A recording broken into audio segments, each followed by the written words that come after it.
Praise the Lord. Hallelujah. परमेश्वराची स्तुती असो. आज आपण सर्वजण मत्तेकृत शुभवर्तमानाच्या दुसऱ्या अध्यायाचा उत्तरार्ध म्हणजेच भाग 2 वाचणार अथवा ऐकणार आहोत.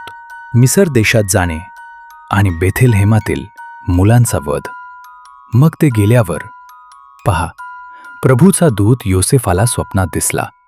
तो म्हणाला, उठ आणि बालकाला व त्याच्या आईला घेऊन मिसर देशात पळून जा आणि मी तुला सांगेपर्यंत तेथे ऐस, कारण बालकाचा घात करायला हेरोद त्याचा शोध करणार आहे.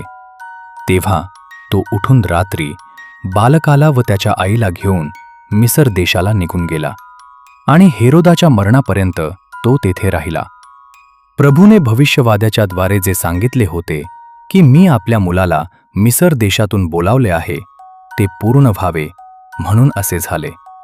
तेव्हा मागी लोकांनी आपल्याला फसवले हे पाहून हेरोद अतिशय रागावला आणि त्याने माणसे पाठवली आणि जी वेळ त्याने मागी लोकांपासून नीट विचारून घेतली होती त्या वेळेप्रमाणे बेथेलहेमात व त्याच्या साऱ्या सीमांत जे बालक 2 वर्षांचे व त्याहून कमी वयाचे होते त्या सर्वांना जीवे मारविले.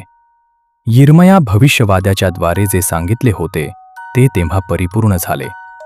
त्याने म्हटले होते की रामा येथे वाणी ऐकण्यात आली, रडणे व मोठा आकांत झाला. राहेल आपल्या लेकरांकरिता रडत आहे, ती नाहीत म्हणून ती सांत्वन पावेना. नासरेत येथे येऊन राहणे. मग हेरोद मेल्यावर पहा, प्रभूचा दूत मिसर देशात योसेफाला स्वप्नात दिसला. तो म्हणाला, उठ, बालकाला व त्याच्या आईला घेऊन इस्रायलाच्या देशात जा, कारण जे बालकाचा जीव घ्यायला पाहत होते ते मेले आहेत. तेव्हा तो उठून बालकाला व त्याच्या आईला घेऊन इस्रायलाच्या देशात आला. परंतु त्याने जेव्हा ऐकले की अर्खेलाव हा आपला बाप हेरोद याच्या ठिकाणी यहुदियात राज्य करीत आहे, तेव्हा तो तेथे जाण्यास भ्याला आणि स्वप्नात त्याला देवाकडून तशी सूचना झाल्यामुळे तो गालील प्रांतात निघून गेला आणि तो नासरेत नावाच्या नगरीत येऊन राहिला. त्याला नासोरी म्हणतील, असे जे भविष्यवाद्यांच्या द्वारे सांगितले होते ते पूर्ण व्हावे म्हणून असे झाले. आमेन.